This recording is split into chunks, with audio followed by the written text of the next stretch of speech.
টাকা নেওয়া হচ্ছে আমার কাছে মনে হচ্ছে এটা কিছুটা অপ্রয়োজনীয়, আর একটু শিক্ষার্থী বান্ধব হতে পারতো। আবার একই সাথে হচ্ছে এই রোড টেস্ট করাটা যে একেবারে ফলপ্রসূ হবে ব্যাপারটা এমনও না, কারণ এখানে পানি মিশিয়ে দেওয়ার বা অন্য অনেক ধরনের জালিয়াতি করার সুযোগ আছে। তো সেই জায়গা থেকে আসলে যে একটু শিক্ষার্থীদের জন্য ফাইন্যান্সিয়ালি কষ্টের কিছু শিক্ষার্থীর জন্য আমি কয়েকজনের সাথে কথা বলেছি, তো তারা এটাতে কমফোর্টেবল কিনা। কিছু শিক্ষার্থীদের একটু মানে নিজেরা ভালো ফিল করছেন না এই ব্যাপারটাতে। আর এর বাইরে তাও প্রশাসন যেহেতু মনে করছে প্রয়োজনীয়, আমরা করিয়েছি, আমরা সব ধরনের পরীক্ষা দিতে আসলে রাজি। সমাজ সেবার দায়িত্ব পেলে কোন সেবাটা আগে করবেন সমাজে? আচ্ছা, তো সমাজ সেবার কাজ আসলে অনেক, আমরা যে বাজেটটা পাই এটা তো আসলে কখনোই সাফিসিয়েন্ট না এত বড় বিশ্ববিদ্যালয় ম্যানেজমেন্টের জন্য। আবার একই সাথে এখানে এতগুলো বছর ধরে যে ধরনের টেন্ডারবাজি, দুর্নীতি বা ভাগ বাটোয়ারা হয়েছে, এরপরে এসে নতুন একটা পট পরিবর্তনে কাজ করাটা খুবই কঠিন হয়।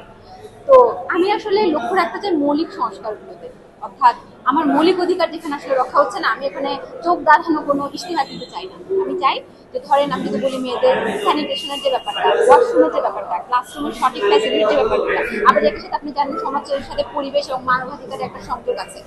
তো আমার আমার চাওয়া থাকবে এটা যে আমার সারাউন্ডিংয়ের মধ্যে একটা মেয়ে হিজাব পরার জন্য যেমন সে ট্যাগ খাবে না, আবার কেউ হচ্ছে একটু মুক্তিদিতা করার জন্য শাহবাগী ট্যাগ খাবে না, ওই মানবাধিকারটা যেন রক্ষা হয়। এখন এমন একটা সময় চলে এসেছে যে আমরা মত প্রকাশের কথা বলে আসলে যে কোনো কিছু চাপিয়ে দিতে চাই। তো অনেক স্কুলিং, অনেক কাউন্সিলিং এর দরকার আছে। আমি কাজ করতে আগ্রহী। সমাজসেবা, মানবাধিকার এবং পরিবেশ তিনটাই আমার খুবই আমার পছন্দের জায়গা। আমি প্যাশনেট ফিল করি এটা নিয়ে কাজ করার জন্য। তো চোখ ধরানো কোনো ইশতেহার নয়, বরং মৌলিক সংস্কার।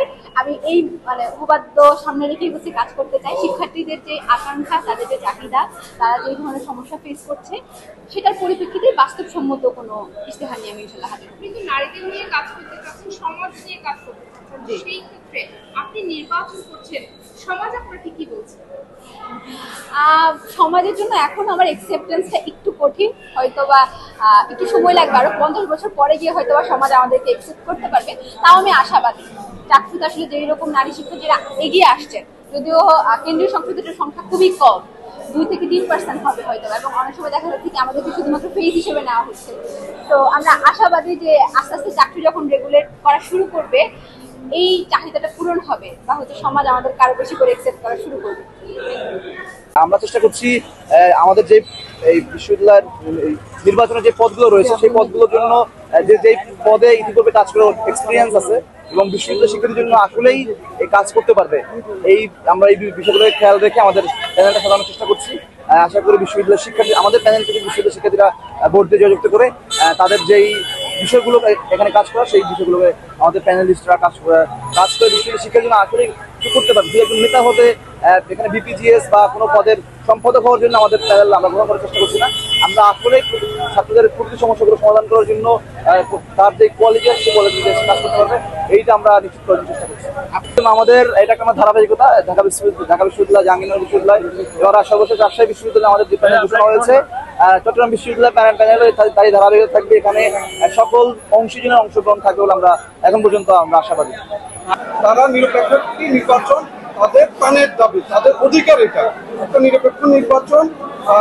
আমাদের বিশ্ববিদ্যালয়গুলো থেকে গণতান্ত্রিক যে একটা ধারা আমরা উদিত করতে চেয়েছিলাম, সেই জায়গায় আসলে বাংলাদেশের প্রাথমিক বিশ্ববিদ্যালয়গুলো ব্যর্থ হয়েছে বলে আমরা মনে করছি।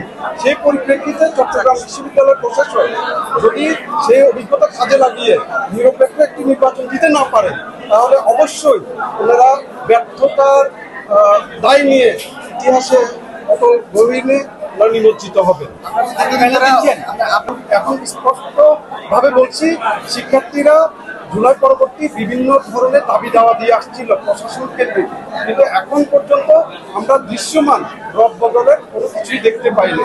অবশ্যই আমরা এই নির্বাচনে শঙ্কা প্রকাশ করছি, তবুও আমরা গণতান্ত্রিক ধারাকে অব্যাহত রাখার জন্য আমরা নির্বাচন প্রক্রিয়ায় আমরা আমাদের যেটা সৌন্দর্য রক্ষা পার্টিসিপেশন আমরা করবো। কথা শুনেছি যে ডাকসু এবং জাকসুদের যেভাবে আপনার একটা সুষ্ঠু গ্রহণযোগ্য নির্বাচনের আমরা আশা করেছিলাম, আকাঙ্ক্ষা ছিল, এটা আমরা ব্যর্থ হয়েছে বিশ্ববিদ্যালয় প্রশাসন। এখন আমরা চট্টগ্রাম বিশ্ববিদ্যালয়ে তার অনুরূপ ঘটে কিনা সেটি আমরা শঙ্কা প্রকাশ করছি, কারণ বিশ্ববিদ্যালয় প্রশাসনের প্রতি অলরেডি আমাদের বিশ্ববিদ্যালয়ের শিক্ষার্থীরা বিভিন্ন কারণে আস্থা হারিয়েছে। বিশ্ববিদ্যালয় প্রশাসন এবং নির্বাচন কমিশনে যারা দায়িত্বশীল, তারা একটা পক্ষপাত দুষ্ট আচরণ করছে। আমরা তবু প্রত্যাশা করি যে একটা সুষ্ঠু, গ্রহণযোগ্য এবং শান্তিপূর্ণ নির্বাচন এই বিশ্ববিদ্যালয় প্রশাসন আয়োজন করবে, এবং আমাদের ছাত্র দল সহ শিক্ষার্থীর পক্ষ থেকে যে অভিযোগগুলো আপনার সংশোধনের জন্য জানানো হয়েছে, আমরা আশা করি বিশ্ববিদ্যালয় প্রশাসন এগুলো নিয়ে ব্যবস্থা নেবে।